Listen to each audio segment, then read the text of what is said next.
Welcome to the Dinosaur George podcast, a show about paleontology and other earth sciences. Dinosaur George is a public speaker, author, and TV host with 30 years of study in paleontology. He has performed live in over 4,500 events across the US and Canada. Now, here is Dinosaur George.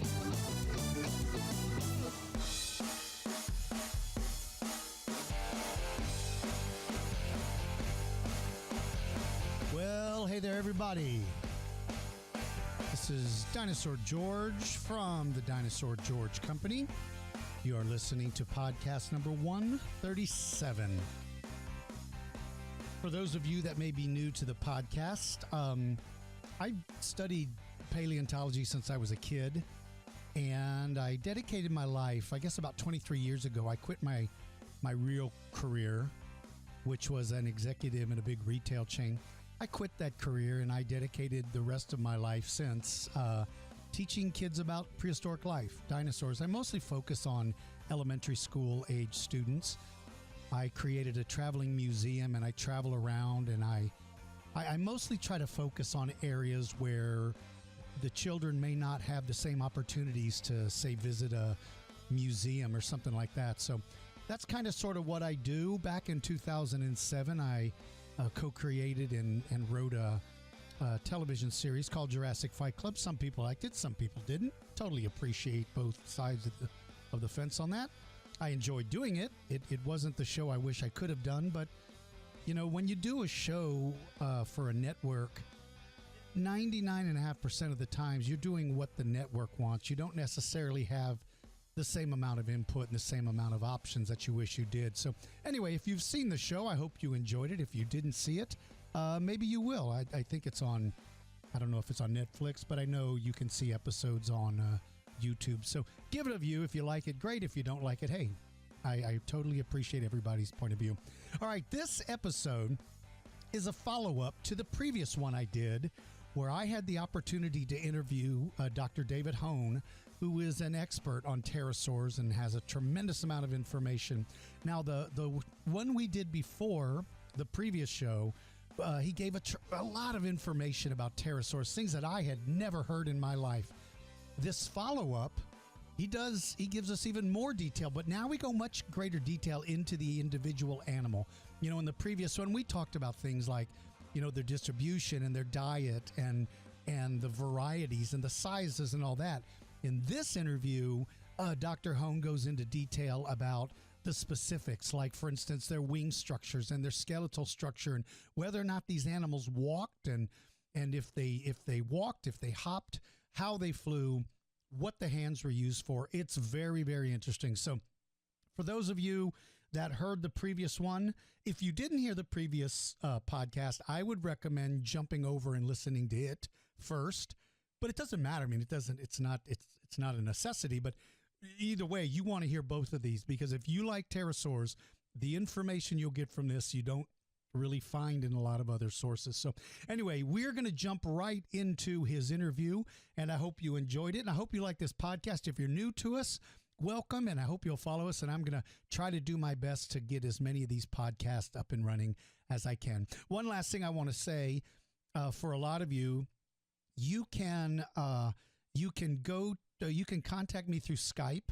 My Skype address is dinosaur.george, or you can contact me there and leave a message if you have a question you'd like to ask.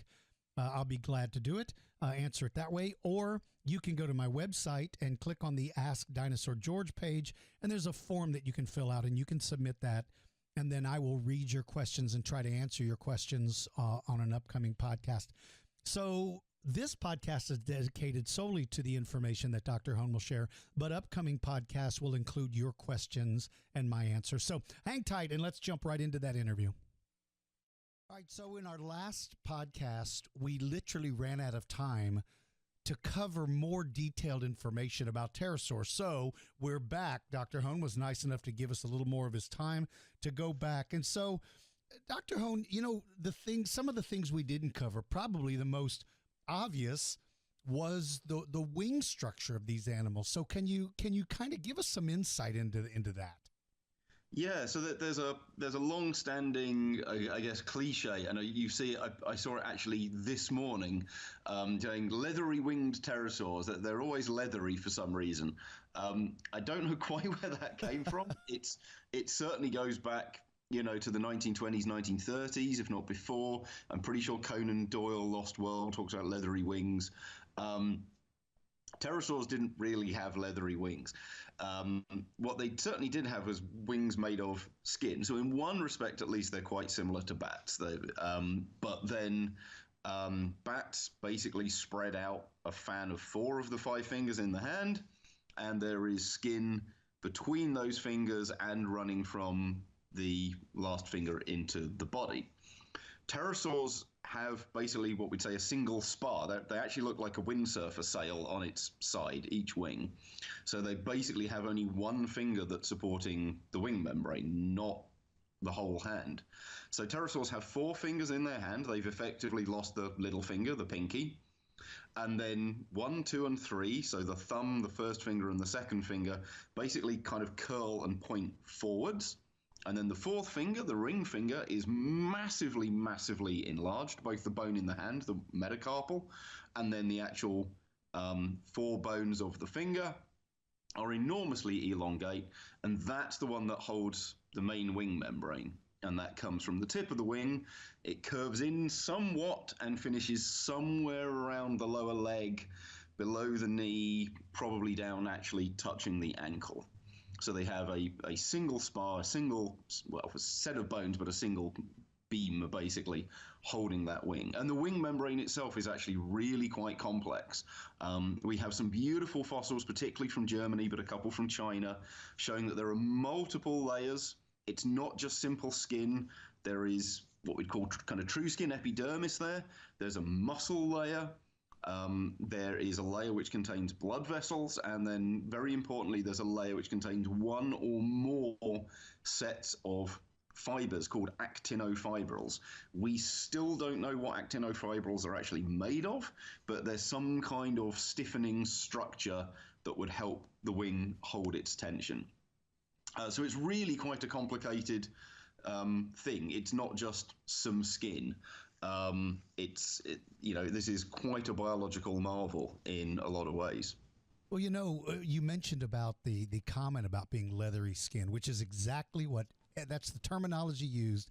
And the famous movies always depict that if you could pierce that skin in some way, then the entire membrane would rip and the pterosaur would drop to the ground. But if you're talking about some sort of fibrous material in them, would that prevent that sort of thing from happening? Probably not, actually, because the fibers are mostly parallel to each other. Wow. They don't cross over, so it's not like it's a kind of cross-hatched thing. So towards the tip of the wing, they kind of point sideways, in other words, out further away in the direction that the wing is pointing. And as you get closer to the body, they slowly rotate until they're pointing backwards. And then basically the area between about the elbow and the body doesn't have any fibers in it at all, presumably because it doesn't need support there, because it's supported on all sides. Whether or not they could fly with a torn wing, I've never seen a pterosaur with any damage to the wing membrane. We don't have very many with good wing membranes, but I've never seen one with damage. And yes, they're not bats, but certainly bats can fly with various holes and tears in the wing, and birds can fly with various bits of feathers missing, even quite a bit in places. It usually takes more effort because you're not as aerodynamically set up as you should be. You're gonna lose some drag, you're gonna lose some thrust, you're gonna lose some lift, you're gonna lose some thrust, you're gonna gain extra drag. I would be very surprised if pterosaurs couldn't fly because they had a bit of a rip or a hole in the wing. I cannot help but suspect that they were better flyers than that. And they could probably just power through it. Obviously, a huge tear near the base of the body is, the wing's just going to flap around and they won't be able to do anything. But I think a few holes or a little tear really wouldn't do very much to affect their performance in the grand scheme of things. Wow. Now, from an evolutionary perspective, it's hard to wrap your mind around an animal's hand evolving with one incredibly long extended finger to ultimately support the wing. But there are other mammals. Not other mammals. There are mammals today that demonstrate that same, and they're not flyers. They just have those extended fingers, right? Yeah, there's a whole bunch of things. You know, if you want to take a kind of weird example, well, horses are basically running around on one giant finger. That's what they've evolved to do. But yeah, there's a whole bunch of things like the various gliders, where actually some of them don't have elongate fingers. What instead they have is what's called a stylopodium. So this is basically a wrist bone, which has evolved to be very, very long and stick out the side of the hand, and that's supporting a lot of the flight membrane for those guys. Certainly pterosaurs are weird. They've effectively, I didn't really say this, they've effectively kind of reversed their fourth finger. So as I say, the first three fingers curl forwards, but the fourth finger curls backwards. So it's like you're bending it back against the knuckles, which for us, we've got a tiny bit of flexion. They've effectively reversed those joints so it goes back the other way. That's obviously very weird. But again, it's not unique. Dromaeosaurs, things like Velociraptor, the killer claw on the second toe, that goes back the wrong way. So, you know, we do see this even in other contemporaneous reptile groups, that they can play around with the digits quite a degree. And obviously it did happen. The exact pathway for that we're still not sure about, because one of the big problems we have with pterosaurs is we don't have a really convincing pterosaur ancestor. We're pretty confident, in fact, we're very confident that pterosaurs are, as I said in the first session, very close relatives to dinosaurs. But in the way that we have something like Archaeopteryx, you know, you go back a century ago when we didn't have lots of dromaeosaurs and troodontids and these very bird-like dinosaurs, and we had very obviously what we'd call dinosaurs, and then you had birds, and there was nothing in between, and then Archaeopteryx pops up, and you can go, okay, it's got a bony tail like a dinosaur, and it's got teeth like a dinosaur, and it's got claws on the hands like a dinosaur, but it's got feathers like a bird, and it's got a reverse pubis like a bird. You could start to see traits of both. We have pterosaurs with all of the characteristics that you'd expect of a you know, fully fledged pterosaur. It's got the wings, it's got the giant fingers, it's got the odd tail, it's got the odd toes, it's got the wing metacarpals, all these other things. And then we have some very crocodile-like animals. And there's really nothing that kind of sits in the middle with quite long fingers but not very long fingers and all of these kinds of traits. So we're still a bit in the dark about things like exactly how you got from a normal reptile hand to a pterosaur hand. Wow. Now, you mentioned the other digits. What purpose, if any, did they serve? The thumb, the forefinger, and the pointer finger and the middle finger. What did they do? Well, presumably they're doing quite a lot. So exactly one pterosaur that we know of, or one group of pterosaurs that we know of, lost these. So that's Nyctosaurus and its nearest relatives. We talked about Nyctosaurus last time. It's got the giant antler-like crest on the head. It's probably a close relative of Pteranodon, depending on quite who you believe. But Nyctosaurus was like a supermarine animal. This is one we think was living a very albatross-like life on the wing over the water. And so presumably when it came into land and wasn't doing very much, you know, it didn't spend much time on the ground at all, and therefore got rid of this little bit of extra weight and extra drag that was hanging around on the fingers. So that's one hint that maybe this is linked to basically terrestrial ability. It's certainly true if you look at most pterosaur fossils that the hands have much bigger claws than the feet. Now that actually kind of makes sense, because as we said before, these guys are walking around on all fours. They're launching on all fours. They're launching in a very bat-like way, jumping off the forelimbs, not the hind limbs. And actually, therefore, if most of your muscle power and associated ability to get around on the ground is focused on the forelimbs, you're going to need grip. You know, you don't want to be pushing off and trying to run and you just slip over because you can't grip the surface. So actually having bigger claws on the hands, because that's where most of the power is going through, makes a lot of sense. So we think these hands, these first three free fingers, were basically used for walking around, and therefore they're providing the same function that, you know, such digits and claws would on pretty much any terrestrial animal. Well, getting back to some of the modern imagery we see, we also see images of at least the smaller pterosaurs living in trees. So did the gripping also allow for climbing? And if so, do you think these animals, at least some of them, would have lived in trees, been arboreal? That's a massive controversy. So first of all, I'll just clear up one little thing which you haven't touched on, but it's relevant. There's some really old illustrations that still turn up occasionally showing pterosaurs hanging from trees like bats. Right, upside down. Yeah. One thing we're very sure of is that they didn't do that. Bats have massive claws, very curved claws on the toes to allow them to do this. Pterosaurs mostly don't have that. And bats also have toes that are all the same length. If you go and look at a bat's foot, all 4 of its gripping toes on the foot are the same length. And pterosaurs don't. Pterosaurs are much more like us and indeed other reptiles where actually their feet look like our hands. Every toe is a slightly different length. So there's 2 very good reasons to think that they didn't hang upside down and were bat-like. Did they get up into the trees? This is really awkward. So certainly some of the really big pterosaurs, it seems unlikely. Things like Pteranodon, Quetzalcoatlus, 5-10 meter wingspan. There's not too many trees which, even when folded up, these animals are going to be able to get into. They're just going to hit branches. They're not going to be able to maneuver around in between them. They're not going to be able to land, or things won't take the weight, etc. So we're pretty happy that the really big pterosaurs weren't doing anything like that. There's also a whole bunch, as we said, of like marine pterosaurs that, as far as we can tell, were living in and around coastlines. Those seem unlikely to hang around trees. You're going to have to modify your forelimbs and your hind limbs for that kind of lifestyle. Probably trees aren't the way to go. We see this with, ducks. We see this with gulls.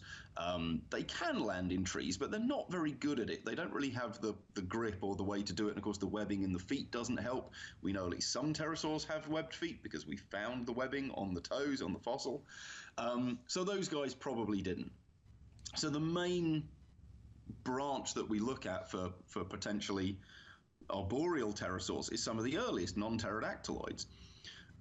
Gliding and flight, as far as we know and as far as we can tell, mostly evolved from animals which were already living in trees and jumping out and, gliding a bit from tree to tree and then flapping a bit, and that became flight. So it's a reasonable assumption that the earliest pterosaur ancestors were arboreal. But the thing is, if you look at even some of the earliest pterosaurs, they don't look very well suited for hanging around in trees. The feet don't have really big claws like the hands. Now, okay, as I've just said, most of that, climbing energy is going on in the hands, but they're still going to want to grip with the feet at times, and yet they don't have very big claws in the feet.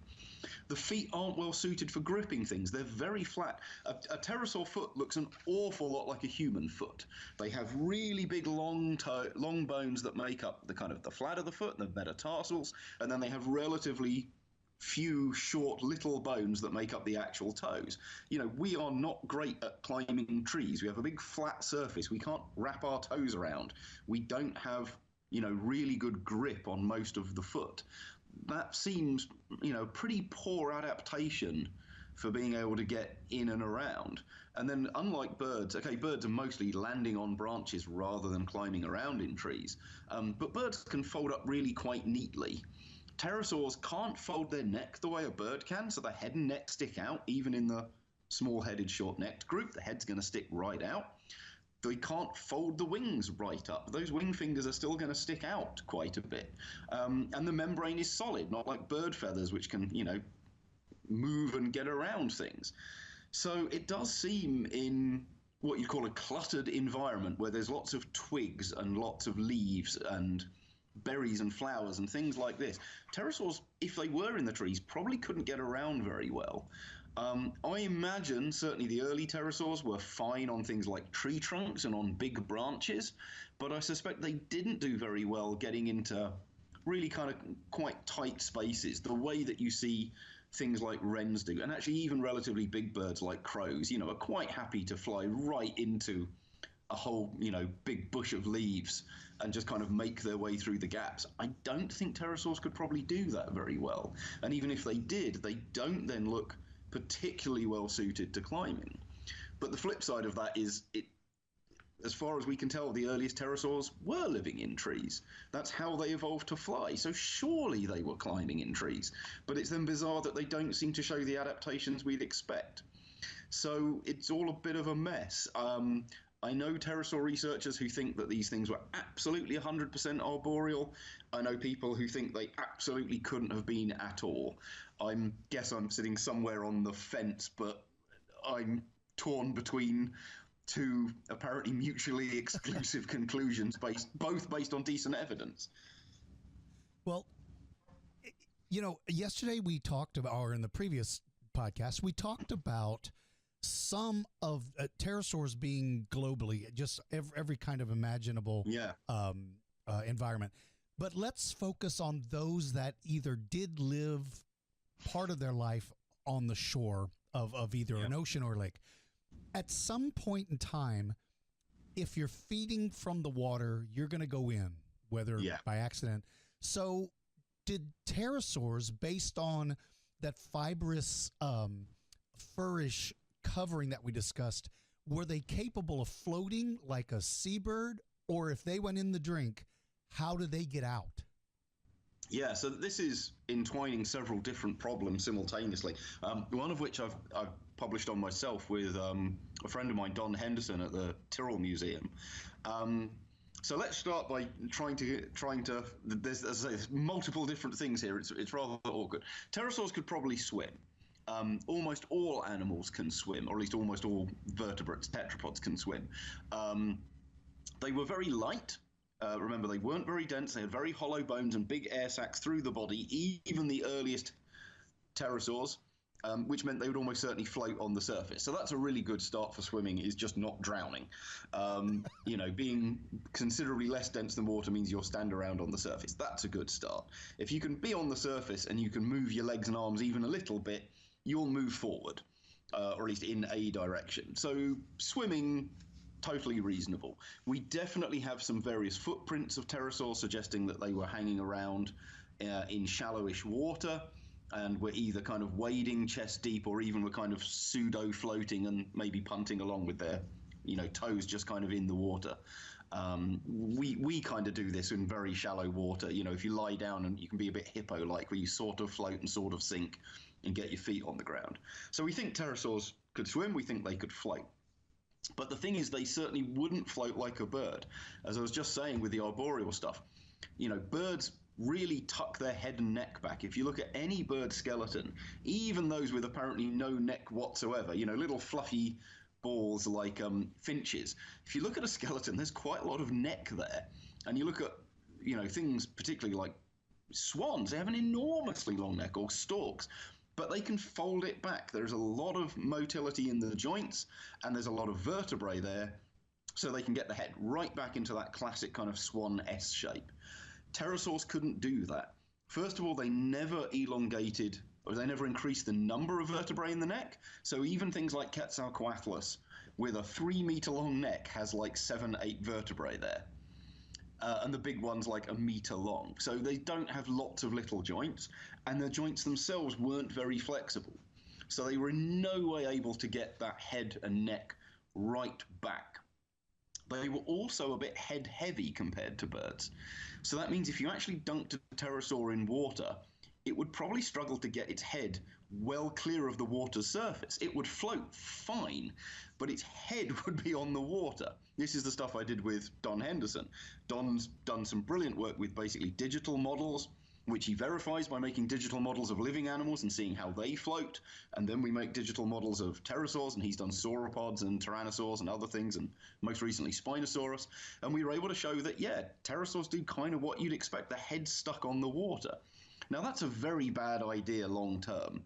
That's fine if you hit the drink by accident, or you dive in after a fish and then you bob to the surface, but you probably don't want to be sitting there.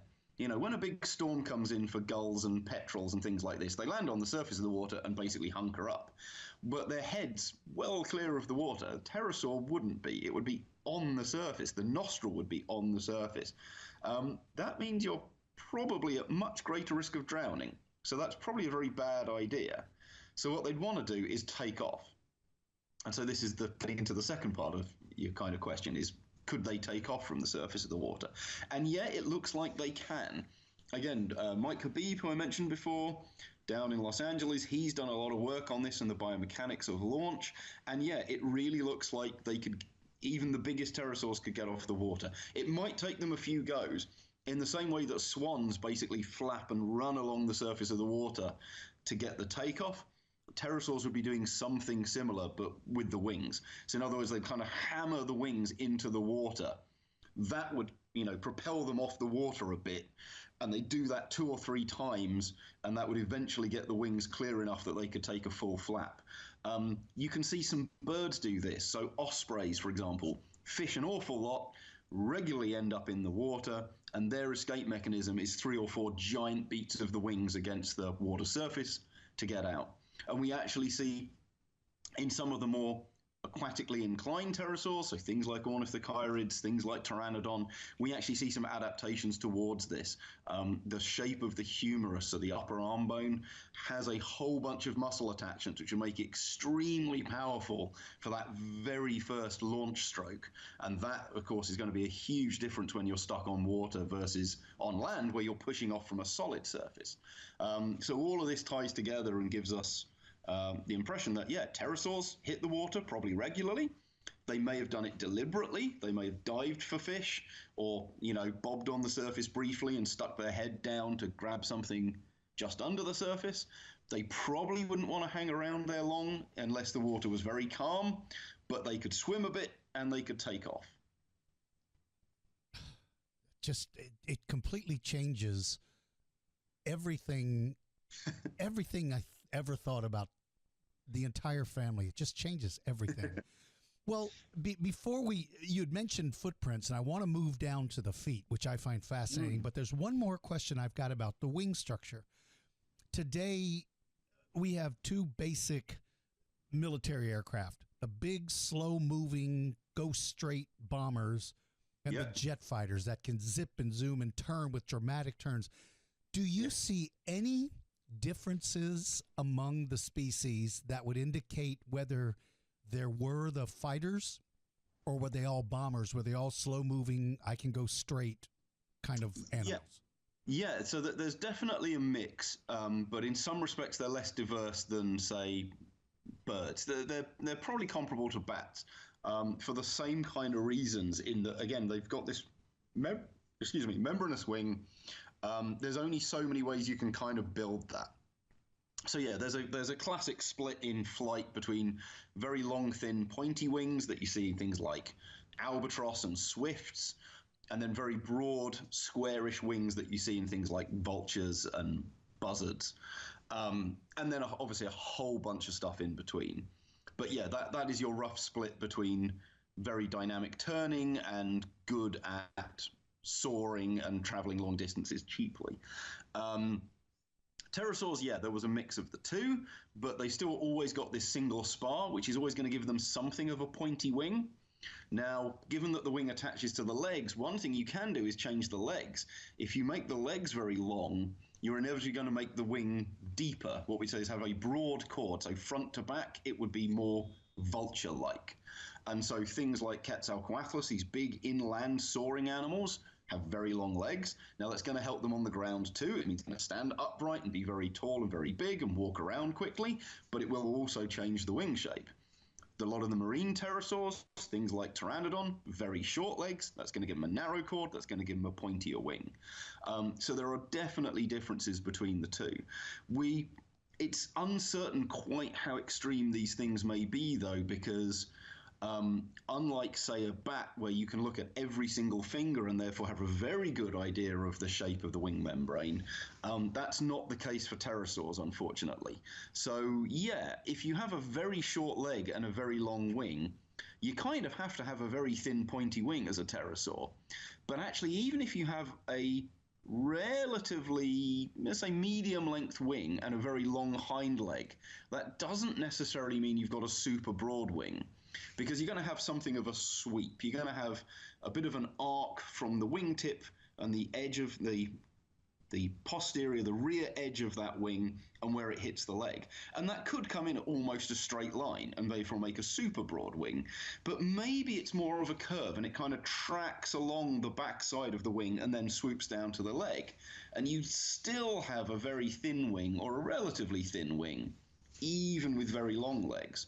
So we can't tell that without a fossil, and we don't have that many with wing membranes. And worse than that, a lot of the ones where we do have the wing membranes, it was highly elastic. So it shrinks when they're dead. It dries up and shrivels. So we find some pterosaurs where the wing membrane's preserved, and it's almost like a line that someone's penciled in along the underside of the wing. Now, of course, they couldn't fly with that.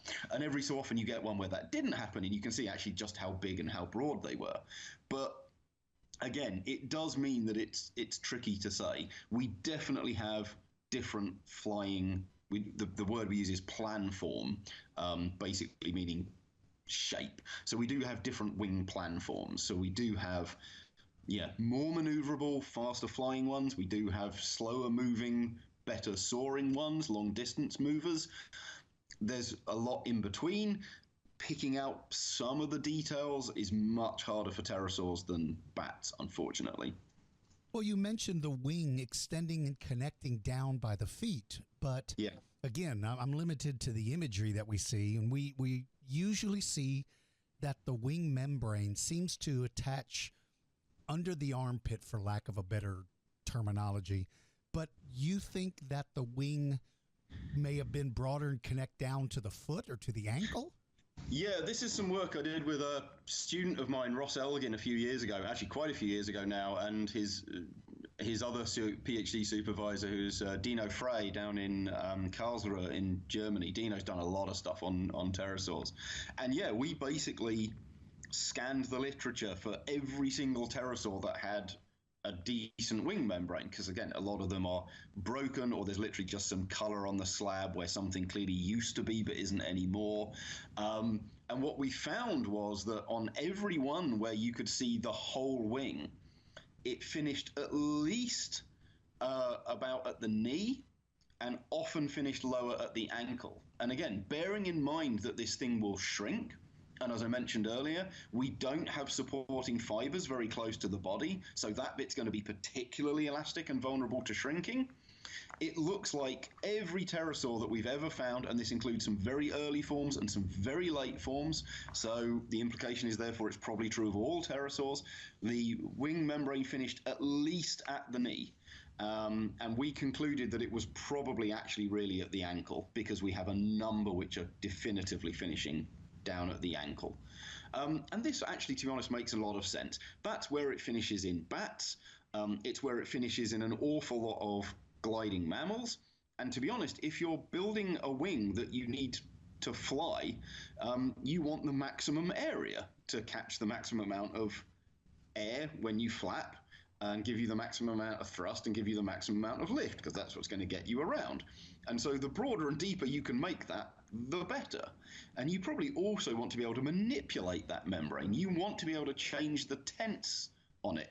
You want to make it either very tight or very soft, so that it would give you more or less lift, or change the sides left and right so that you could turn and steer up and down. And a very easy way of doing that is attach it to the legs, because then you can extend your legs, you can push them down under the body, you can lift them up, you can twist them around, and those will all change the properties of your wing. So it's what the anatomy shows. It looks like it attaches at the ankle, and it's what the biomechanics would predict. So we're pretty confident that most, if not all, pterosaurs had an ankle attachment when it comes to the body. I mean, it's attached all the way up the side of the body, but it finishes at the ankle, certainly below the knee. You know, I've watched slow motion film of bats feeding, and we used to, when I was a kid, we thought bats simply caught insects with their mouth. But the videos that I've seen suggest that they almost use their wings like a catcher's mitt in a baseball game. Is that true? And did any of the smaller insectivore, or the pterosaurs you think may have been insectivores, would they have the skeletal design to be able to do that same thing? Well, I don't think anyone's looked at this seriously, but the truth of the matter is that what bats are doing like that, and another thing that some bats do is they grab things with their feet, or they even kind of sweep things up with the membrane that sits between the legs and the tail. Pterosaurs had one of them too, by the way, to kind of also, just kind of keep things or scoop things into the area where they can then grab hold of it with their mouth or even just swallow it straight up. I don't think anyone seriously looked at that in pterosaurs. I'd be surprised if they couldn't do it, though, because, you know, if you're a flying animal, you need a lot of flexibility in the wings. You need to be able to put the wings and the arms and legs in kind of odd positions to, you know, maximize your ability to basically fly and control yourself in the air. It would be very odd if they couldn't get themselves the wings right round in front of the face and the legs up under the body. They have relatively loose joints at the shoulders and at the hips. So I'd be very surprised if they couldn't do it. Whether or not they actually did is going to be another matter, and that I can't tell you. Well, so let's talk about the feet, the function of them. You've mentioned the toe, but talk about the feet and what you think their function was. I mean, are they walking around on their feet? Are they rowing? I've seen images of them sort of, they look like they're rowing themselves across the ground, putting their front feet down. How did they move with those things?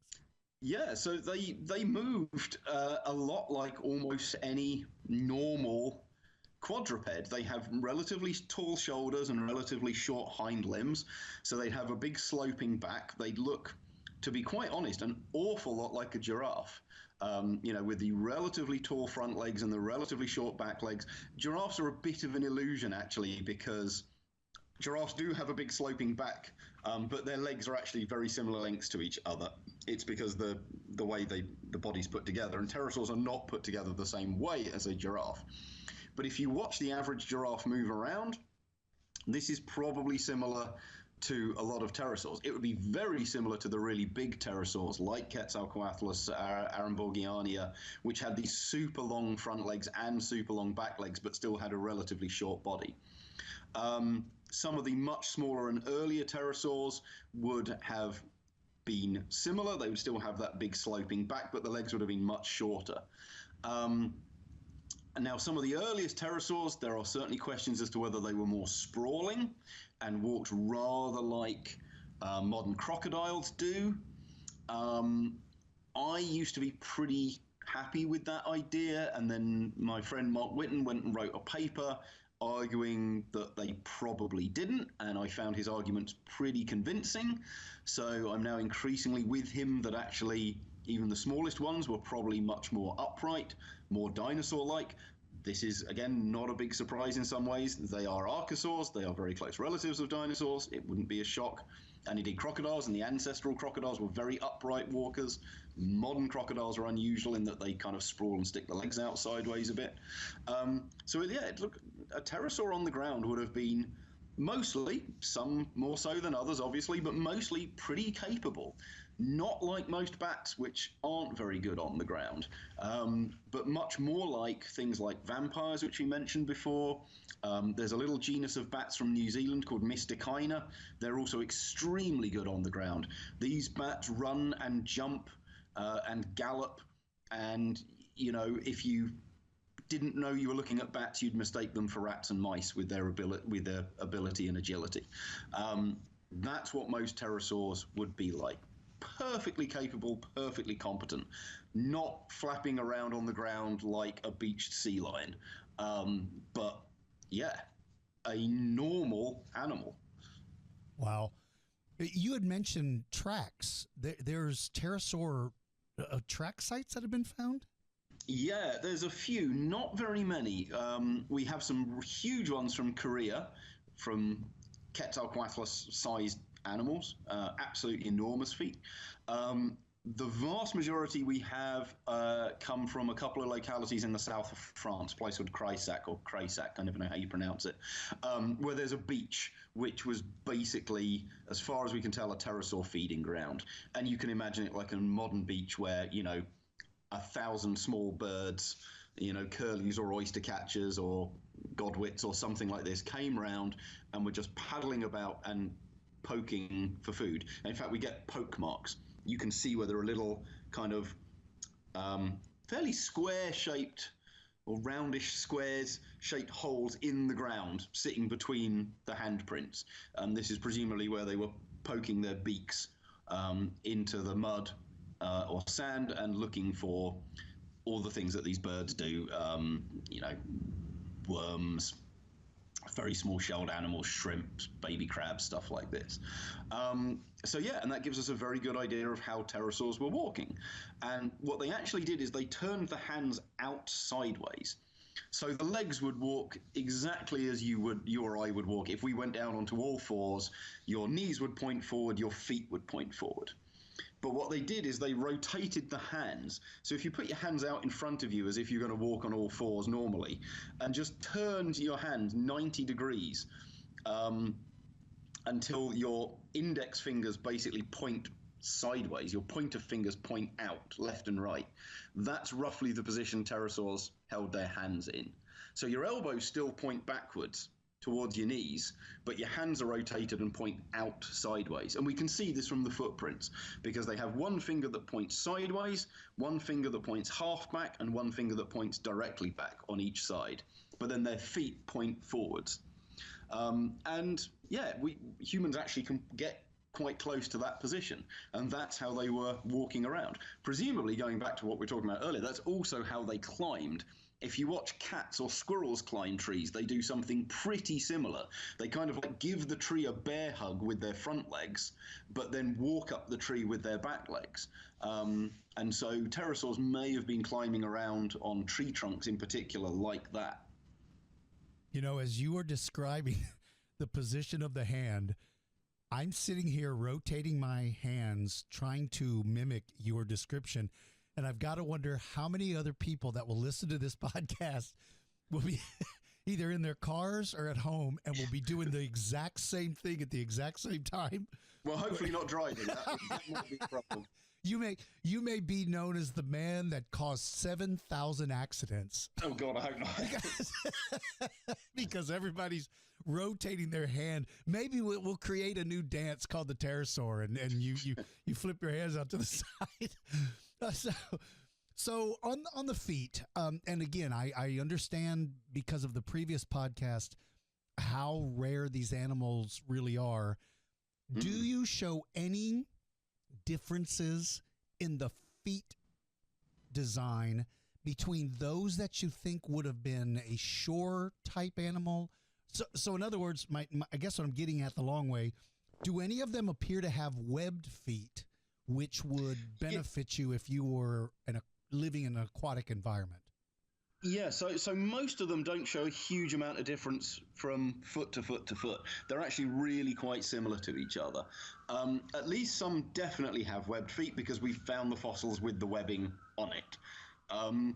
What you don't see, as you might imagine, is a difference, say, with something gull or duck-like, where the toes are super widespread, giving you a huge area, which then when you've added some webbing to it, allows you to walk around on soft mud or propels you better in water. We don't see that in pterosaurs. We do see that some of the bigger, more terrestrially capable pterosaurs had bigger feet, full stop. They're just walking around on bigger feet. But there's not a huge difference between pterosaurs generally with their foot size or foot shape proportional to their body. You do see in some of actually the really aquatic ones, like Pteranodon and its relatives, the ornithochirids, they actually have really small feet. But that's probably because they're almost never coming down on the ground very much, and presumably they're not swimming in water either. So they've actually just reduced the feet because they just don't really need them. But other than that, there's not a huge amount going on. The one thing that does change in the feet, this is an area we've skipped past, is the fifth toe. So what for us is our little toe, our equivalent pinky finger on the outside. So in the later pterosaurs, this is really small. It's basically a nub, and it's not really there. But in the earliest pterosaurs, the non-pterodactyloids we talked about last time, it's actually really, really big. It's really long, by far the longest toe, and it actually folds across the underside of the foot when these guys are in flight. And that's because we talked about the main wing membrane. Pterosaurs have two others. They have what's called the propatagium, which basically sits in the crook of the elbow from like the wrist to the shoulder, and that sits at the front. That's supported by an odd little bone that's unique to pterosaurs called the pteroid. And that's an extra little wing at the front that they can move around a bit, and that would help change the dynamics of the wing. And then at the back, they have another one, which is the uropatagium, which is basically the tail wing, and that attaches between those toes on the leg. And again, this is another controversy, and pterosaurs may or may not have included the tail, as in was the tail physically attached to that membrane. So in the derived non-pterodactyloids, this was, we think, was basically a little, almost like a strip of membrane, just running up from the ankle or that fifth toe up on the inside of the leg to the base of the tail. But in the early pterosaurs, the non-pterodactyloids, this was a huge slab of wing that ran completely between the hind legs and basically joined them together as a single sheet, and attached to that fifth toe. And so that's another reason that we think they may not have been as good on the ground as the later ones, is you've basically got your left arm shackled to your left leg shackled to your right leg, and your right leg shackled to your right arm. That's going to make walking around awkward. The later pterosaurs get rid of that and basically have left arm to left leg and right arm to right leg, and the legs aren't really joined together. And this is another way in which pterosaurs can be very bat-like. So some bats actually also have almost no uropatagium, and some bats have an enormous uropatagium attached between the legs. But that fifth toe is another big difference between the two groups, and it's, as I say, enormous in the early pterosaurs, and then in the later ones it basically vanishes, and the leg membrane with it. I've seen recent studies about how dinosaurs breathe, that they breathe very similar to birds. Is there any information available to you that would give you insight into how pterosaurs are breathing? I mean, obviously they're flying, and that requires a lot of oxygen. So how are they breathing? Well, yeah, they're doing something very similar. So that, this bird-like breathing and dinosaur-like breathing, and actually we now know various reptiles, including crocodiles and monitor lizards, are at least capable of doing the same thing. Is basically it's rather different to ourselves. So when we breathe in, the air comes down the windpipe into the lungs inflate, and then we squeeze them shut, and the air takes the exact same route it did to come in to go back out. What these guys do is basically their lungs are almost in a giant loop. So the air is coming down the windpipe, goes into one side, goes around the bottom, goes up the other side, and then comes back out. So it's much more of a loop rather than there's still obviously a big in-out, but the pathway taken inside the body is very different. Pterosaurs are archosaurs, so they are very close relatives of birds, dinosaurs, and crocodiles. As far as we know, birds, dinosaurs, and crocodiles all did this. Therefore, it's reasonable to infer that pterosaurs also did this. And indeed, pterosaurs have these air sacs in the lungs, which are extremely theropod and bird-like. Air sacs in addition to the lungs, not in the lungs, and are presumably basically doing the same thing. And indeed, there's been some strong work on this. But the other side, or a point you mentioned, is like the oxygen consumption issue. Now, breathing in that way is actually a very efficient way of getting air. It's a more efficient way of getting air into your system than ours is. So at that level, they could presumably really hoover up the oxygen if they wanted to. But the question is, therefore, moves on to, like, what actually was the thermal physiology of these animals? To use the crude term that everyone knows, were they basically hot-blooded or cold-blooded? And that, again, is another thing we don't actually really know. I mean, it's controversial enough in various dinosaur groups. We have exactly the same problem in pterosaurs. At some level, they really look like they'd be hot-blooded, or a much better term would be endotherms. They are maintaining their own body temperatures through their physiology. But they don't have to be. They are powered flying animals which have an insulated body with the pycnofibers that we talked about last time. That makes them look an awful lot like a bird or a bat. They're generating heat all the time. Flying is extremely energy consumptive, therefore you would need that to get going, and once you've generated that heat, you want to keep it and not lose it, so you insulate yourself with fur or pycnofibers or feathers. Only the problem is we have moths. which sounds like a very bizarre statement, but moths are powered flyers. They and insulate themselves. And the way they get going is they basically, I'm sure people have seen this, you find a moth at night and it sits buzzing its wings but without flying. And what it's basically doing is running its muscles until it generates lots of heat, makes the moth nice and hot because it's a furry moth and it keeps the heat in, and then it flies off once it's got up to temperature. And I don't think there's any reason to think that pterosaurs couldn't have potentially done that. So we don't really know, and we're stuck with this problem of the derived birds are obviously endotherms, but the crocodiles, which are ancestral to pterosaurs, and as far as we know other reptiles, are basically ectotherms. They draw their heat from the environment. So it's pretty hard to tell. One thing we could look at, much as we've done with dinosaurs, is we could look at the growth rate of pterosaurs and see how quickly they grew. They grew quite fast. And that maybe suggests that they're endotherms, that they're warm-blooded, they're active all the time, so they're hoovering up a lot of food and they can grow quickly. But again, it's not necessarily the case. The flip side to that is they don't grow that fast. And they also, we think, are flying when they're young. Well, that takes a colossal amount of energy. So that's really going to burn through what little energy they might have. So that could really slow their growth down. So maybe they really were endothermic, but they grow slowly, or relatively slowly, because they're burning up so much energy flying, which is a lot more effort than walking.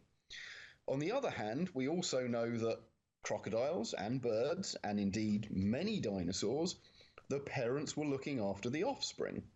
They're helping them out, and in particular, they're feeding them, which really reduces the amount of energy you need to use. Okay, it's a lot of energy to fly around as a baby pterosaur, but if all you have to do is get around and mum and dad will feed you and actually do the effort of finding the food and grabbing it and subduing it and breaking it up, and then all you've got to do is swallow, well, that would really reduce the amount of effort you're going to.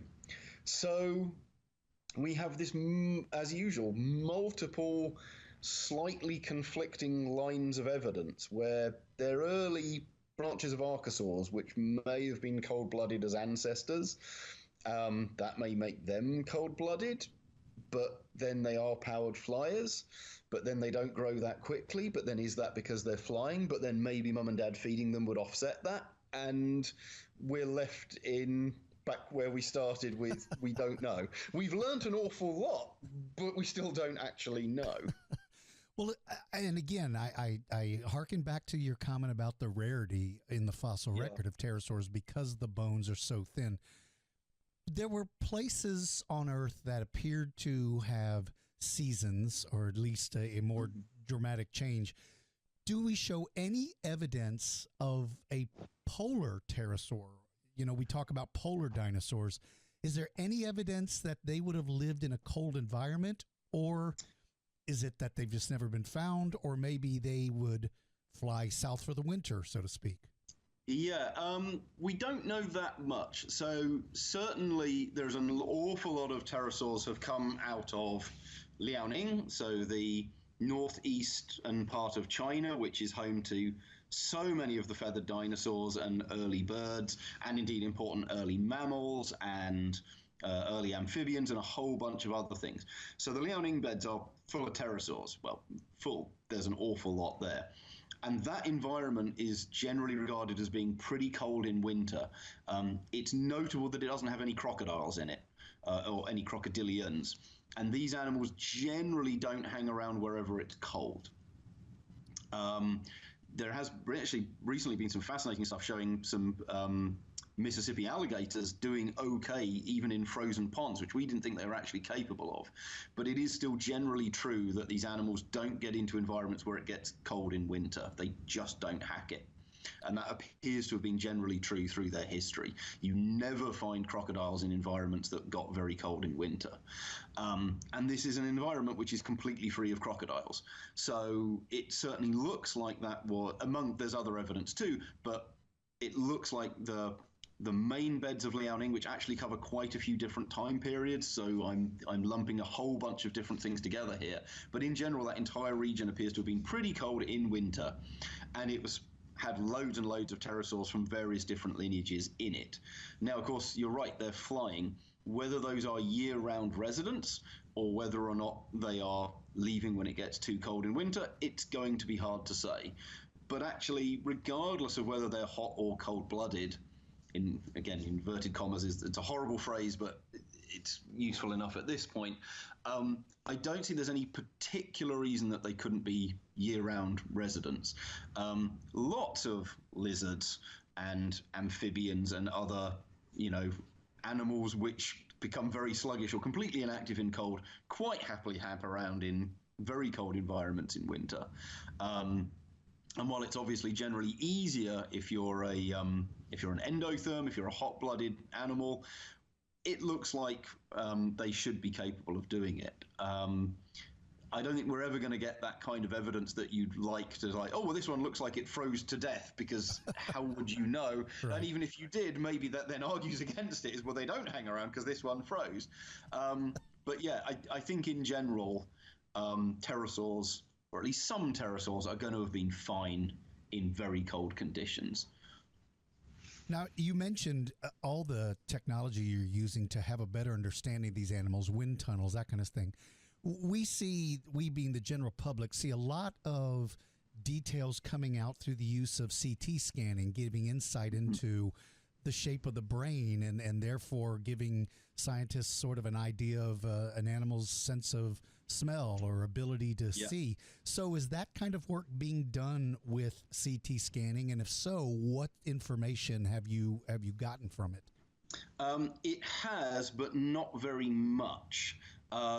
So again, far too many pterosaurs are already crushed and squidged, which means that information is just not really available if the head in particular is crushed, and you're not going to be able to get to the brain case and therefore the contents of the brain and work out its size and shape. The other thing is, when people are doing CT scans for things like dinosaurs, it's often a relatively complete skull where the brain case itself is still effectively empty. There's not a lot in it, or the sediment that is in it is very different to the surrounding bone. So the way CT scans mostly work, actually, is they're looking for contrast. They are basically looking for a change in density. And the problem that you have with pterosaurs is that the sediments they tend to get well preserved in are these superfine sediments, and those are a surprisingly similar density to the bones of the pterosaur themselves, which means that when you scan them, there's no difference in density between the fossil bone and the surrounding rock. There's nothing for the scanner to pick up on, and you don't get an image. I know of a number of experiments which have been tried with various pterosaurs using some, super modern, really high-end, expensive CT scanners, and they've produced nothing you can really use. There are a couple of exceptions, and in particular, there is a Rhamphorhynchus at the Carnegie Museum, where basically that head was not only preserved in 3D, but was prepared to the point that most, or if not all, of the major sediment was free of the skull. That one was CT'd. There was also an Ornithochirus, Anhangera, so very close relative of Ornithochirus, in a similar state. Those have been CT'd. There's a famous paper done by Larry Whitmer's group. I know you interviewed Larry a while ago on the podcast. His lab does some phenomenal research. And yeah, they were able to basically get in and look at the brain structure of basically some very early and some very derived pterosaurs, and show that, perhaps unsurprisingly, they've generally got a very reptile-like brain. They did seem to show an enlargement of an area called the flocculus. And the flocculus is the bit of the brain that gives you a sense of where you are in space. And this inevitably is enlarged in flying animals because they're basically trying to control themselves in 3D. We don't usually have that problem because we can't fly. So at one level, it's an extraordinarily unsurprising result in that pterosaurs, being flying animals, might have enlarged the part of the brain that deals with control in space. On the other hand, it's incredible to dig that data out and demonstrate that it's true. But other than that, we don't know too much about them. because we just don't get good brain cases and be able to get good data out of them. But we do know they had pretty good eyesight, if nothing else, because most of them had really big eyes, and you don't usually evolve really big eyes if you have nothing to process that data with. So presumably that part of the brain was quite well set up, and they would have good eyesight. Well, having good eyesight or big eyes, could that be beneficial if you were hunting at night? And if you're hunting at night, it leads me to the very uneducated question of, would they have had the ability to do what a bat does, and that is use radar, for lack of a better word? Echolocation. Yeah. Right. So we do know that basically big eyes correlate with good eyesight. That sounds trivial, but it has actually been demonstrated. Because generally the limitation with eyes is a lot of things scale with body size. If you're a bigger animal, you're going to have bigger arms, bigger teeth, whatever. Eyes don't really do that because basically the bigger your eye is, the more individual light detecting cells you can cram into it, and therefore either the better resolution that you're going to have, in other words, you can see small things well, or the better you can see at night because you've got more receptors to pick up that tiny bit of light that's out there. But you only need an eye of so big a size. There's a reason that whales don't have particularly big eyes. I mean, they're big, yes, but they're not proportional to the size of those whales compared to, say, a dolphin.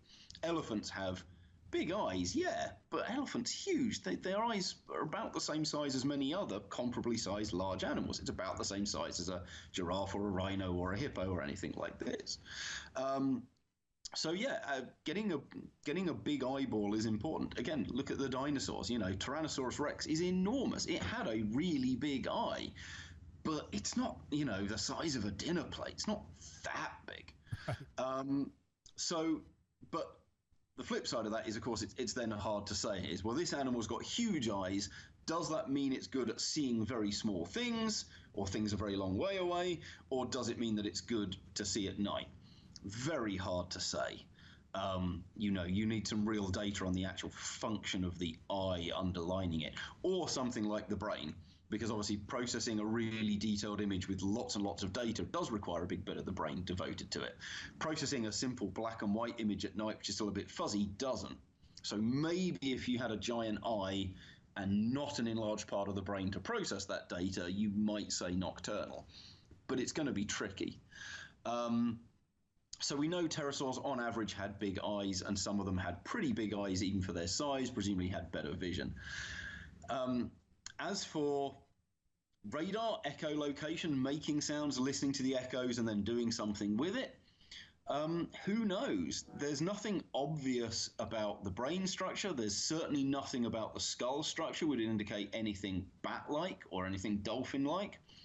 But then there are also some birds, most famously the cave swiftlets, which do some very primitive echolocation. They make a noise, they hear the reflection, and they know there's something in front of them.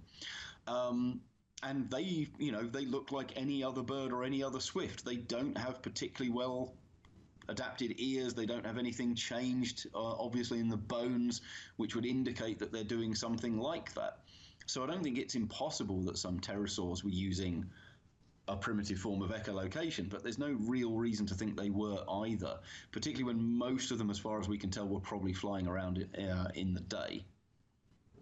So did they have the typical reptilian ear holes? They didn't have ear flaps like you would see on a bat or anything like that, right? Right, but then nor do birds. And indeed, the ones that do, they don't have a specialized ear flap, but owls obviously have their often very modified dishes on the face, which is helping to control and steer sound. You wouldn't necessarily see that from the underlying skull, so it's tricky to say. Well, if anybody has listened to both of these podcasts, they're going to come away with a complete and absolutely different opinion of these flying reptile bird/dinosaurish animals. Yeah, they're reptiles. That one we do know. Right. But it is fascinating, all the information that's available. And it is frustrating that this isn't typically shared in the same degree that dinosaurs are talked about. And we just going to say we just have far fewer fossils of pterosaurs, and there are far fewer pterosaur researchers out there working on them.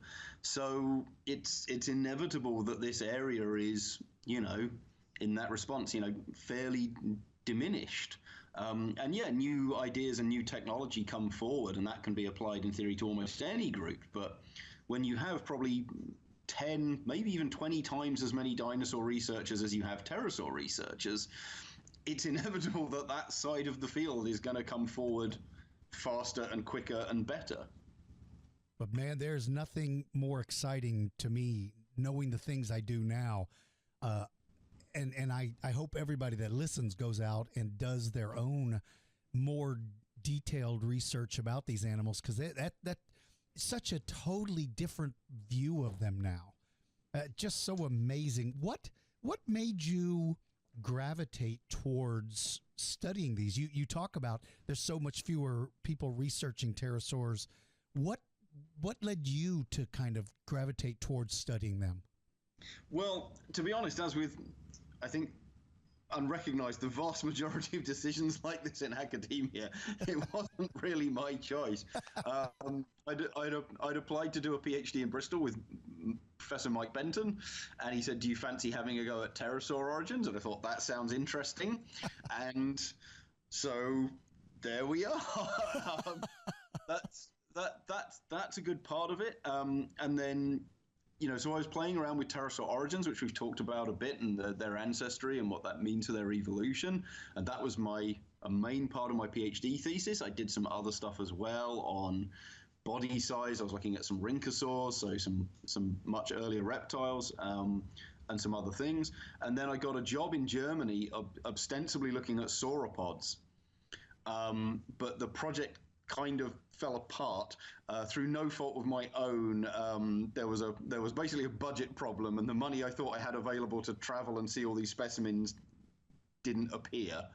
And so I was largely forced to work on what was available. But happily, I was in Munich with one of the biggest and best pterosaur collections in the world. And it's on the doorstep of the Solnhofen, where many other small museums had also acquired large numbers of pterosaurs. And so I was able to spend a couple of years improving my pterosaur knowledge. Even though I'd worked on their origins, it really meant looking at lots of other groups around pterosaurs rather than looking at pterosaurs very much directly themselves. And now I was able to dig much deeper into them. Peter Wellenhofer, who is a name almost synonymous with pterosaurs. I mean, we talk about the dinosaur renaissance of the kind of late 80s and 90s when dinosaurs came to the fore again. But if you look between about 1940 and maybe 1980, Peter Wellenhofer was probably the only pterosaur researcher in the world. There are other people working on them as part of their research, Eric Buffetot, for example, but this was one of many things that they did, whereas Peter basically just did pterosaurs. And I wouldn't say he single-handedly kept the group alive, because people were doing stuff as well, and sooner or later someone else would have gone back and done some more work on pterosaurs. But it's notable that the literature for basically half a century is Wellenhofer, Wellenhofer, Wellenhofer, Wellenhofer, Wellenhofer. And Peter was based in Munich. He'd retired at this point, but I was able to speak to him on a few occasions and talk about his work. That ultimately led me to organizing a pterosaur research conference in Munich. And that, really helped bring together.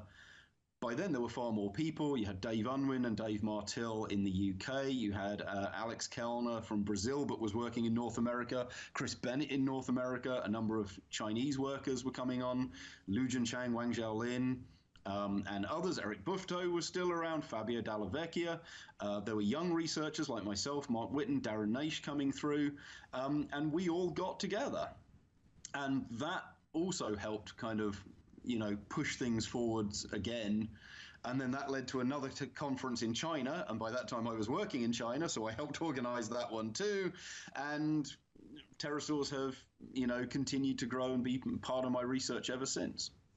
Well, I sure hope that we see more emphasis placed on them in the general public. And I hope everyone that's listened to this podcast and the previous podcast, which covered even more details, I hope everybody walks away with a greater appreciation for them, because I'll be honest with you, I've loved paleontology since childhood, but pterosaurs were always that thing on the periphery that never was the focus. But man, I can't think of anything else that you didn't explain or give us some detailed information about. Is there anything else you can think of that we haven't covered in these two?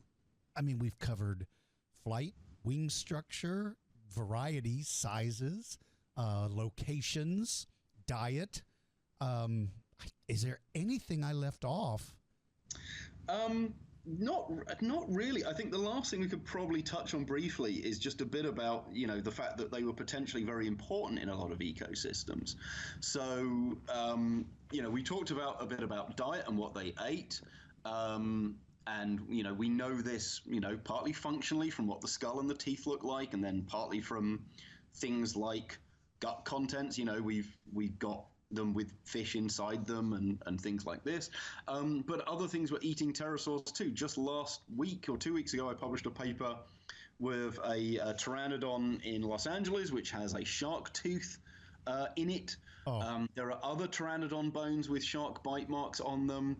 There's a series of pterosaur vertebrae which have a spinosaur tooth stuck in them. We have a couple of pterosaurs from the Solnhofen, which have fish physically attached to them, as in the fish is biting on the pterosaur when they died.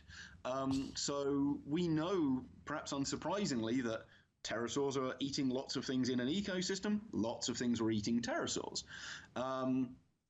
There's actually, related to that, there's this long-standing idea that birds kind of outcompeted pterosaurs. Once birds were on the scene, pterosaurs, in particular small pterosaurs, were kind of doomed. That really doesn't seem to hold up, in the same way that birds and bats live quite happily together and various other gliding animals are hanging around at the same time as well. The Solnhofen, the Liaoning in particular, we have loads and loads of different birds, and potentially, gliding dinosaurs like Microraptor. We have loads of different pterosaurs too. We even have some gliding mammals at that time. There's no obvious reason to think that pterosaurs and birds were, one was somehow inherently better than the other. True, in the long term, birds survived and pterosaurs didn't. Certainly when you get into the end Cretaceous, there were lots of birds and the pterosaurs had died off a fair bit, but there's no particular reason to think it was the birds that drove this. And remember that even the very big pterosaurs like Quetzalcoatlus still were having flying babies, which were similar in size to many of the birds that were around at the time. If birds truly outcompeted pterosaurs, you couldn't have pterosaur babies. The birds apparently were much better at foraging, so the babies should have all died. Well, that clearly wasn't the case. You're right, pterosaurs are often illustrated on the periphery, and then the flip side of that is, of course, you get a book on pterosaurs and it's full of pterosaurs, and it tends to ignore the other stuff. But, in the grand scheme of things, again, going back, their fossils are rare. Their fossils are much rarer than they really should be, in inverted commas, but we know there's this huge bias against finding them. They're almost certainly present in far greater numbers and diversity than we're capable of recognizing at the moment. But that doesn't mean that they weren't very important. As you say, they could potentially migrate. Single pterosaurs could occupy multiple different ecosystems. That's going to be important for things like moving diseases around, moving parasites around, carrying seeds, carrying pollen, interacting with animals and plants on different, continents, but also like different sides of mountain ranges in a way that other animals wouldn't have been doing. So, no, we don't know the details of any of these things, but they would almost certainly have been very important components of ecosystems, even when they were quite rare, simply because of their ability to move and interact with lots of other things. And yes, obviously, I'm going to put my pterosaur hat on and go, good God, they do need more research. But in some ways, yeah, it's not just there are fewer pterosaur researchers and fewer pterosaur fossils. They're just harder to study. They're flat. They're broken. They're incomplete. We don't know as much about them. We can't scan them to the same degree. They have more complicated lives. You know, dinosaurs fundamentally didn't fly. The vast majority of them didn't swim, or at least it wasn't an important part of their biology. So no one's looking at it in detail. But actually, we really, to understand a pterosaur, you kind of got to treat them like a duck. We need to know how they operate on water and underwater and in the air, and getting from the water to the air and the air to the water and the air to the ground and the ground to the air. And that's far more complicated than trying to work out, you know, how well a sauropod walked, because that's about all it could do. Stand up and lie down, maybe, but after that, we're running to the end of the range of the interesting things it could do from a locomotion perspective. There's obviously issues like, how does a sauropod network? How did it breathe? But those things are also true of pterosaurs. So they are, I think, in some ways, more complicated animals with a more complicated biology, which then, compounded by the rarity of fossils, the difficulty of studying them, and the lack of researchers, in some way our knowledge does lag that of comparable fossil groups. But equally, when we do make a breakthrough, it's usually a pretty huge one. Like, you know, the fact that it took us 100 more years to find a pterosaur egg than a dinosaur egg tells you something about those kinds of issues. But we really are making headway, and we're learning a lot very quickly. Well, you have certainly opened our eyes to a lot more information than anything I've ever read or seen. And one last thing, you know, it's funny you mentioned the sauropods there towards the end. I've always envisioned sauropods as being aircraft carriers for pterosaurs. What a great platform to raise your kids. Maybe that's where they were nesting. Yeah, I mean that's been illustrated dozens of times, and yeah, in the same way that small birds land all the time on large mammals. I've seen a beautiful photo of half a dozen bee-eaters lined up on a single African elephant's tusk, which is just incredible. And yeah, you know, small pterosaurs, you know, even at adults a meter and a half wingspan, and then juveniles, you know, 15, 20 centimeters. If those things weren't sitting around on sauropods or between the plates of stegosaurs, I would be incredibly surprised. I'm sure they did that all the time. And just like elephants, birds with elephants, they're going to follow them around and pick off the insects, you know, that gather from the dust and are kicked up and all the rest of it. Again, you know, I'm sure there were lots of these complex interactions going on that, you know, we can guess at and hypothesize, but we're probably never going to show it, which is a real shame. Well, for anybody that wants to learn more about Dr. Hone, his website, davehone.cu.uk, that's davehone.co.uk. That's a great place to go to learn more about you. Hopefully people will get the opportunity to see you speak, because I know it would be fascinating. I cannot thank you enough, especially for your willingness to come on and do a follow-up, because we just didn't have enough time in that first episode to be able to cover all this detail. I can't thank you enough for this, and I know I've already heard back from listeners who have heard the first half of the first podcast, and they were absolutely amazed. Thank you so much for taking time out, and thank you for all the research, and especially for all the outreach. I appreciate that you're willing to do that, because it's not always the case, and so we appreciate it very much. Thank you. All right, man. I told you guys that was going to be a good interview, and it was. Really some great information about pterosaurs, things that you just never read or see that often. I hope both this podcast and the previous one, I hope the interviews Dr. Hone gave will give you an entire new appreciation for pterosaurs. I know it does me, and I'm going to look at them from a different perspective, and I'm really excited to think about what's on the horizon with new discoveries and how more information will be gleaned from that. Thank you so very much to Dr. Hone for taking 2 days out of his schedule to be willing to sit down and talk with us. So I appreciate that immensely. And again, follow him on Twitter or go to his website and kind of see where he's at and what he's doing. And So I've got a future podcast coming up. I'll be reading and answering your questions. And I'm going to try to do a segment where I will interview or take your questions on my Skype channel. So that way I can actually talk to you individually instead of just reading your questions. I'll be able to actually interact with you and make you part of the show. So I'm looking forward to doing that. So if you'd like to do that, go to my Skype, send me a message, tell me you'd be interested, and then I'll contact you and we'll figure out a time and date that will work. For everybody out there, thank you all so very much for taking the time out to listen. I hope you enjoyed it. Take care of yourselves and the people around you. Treat each other with respect. Science is a great thing that brings us all together, but courtesy is what binds the friendship. So thank you all very, very much. Have a great January, and I look forward to talking to you all very, very soon. Take care, everybody. See ya.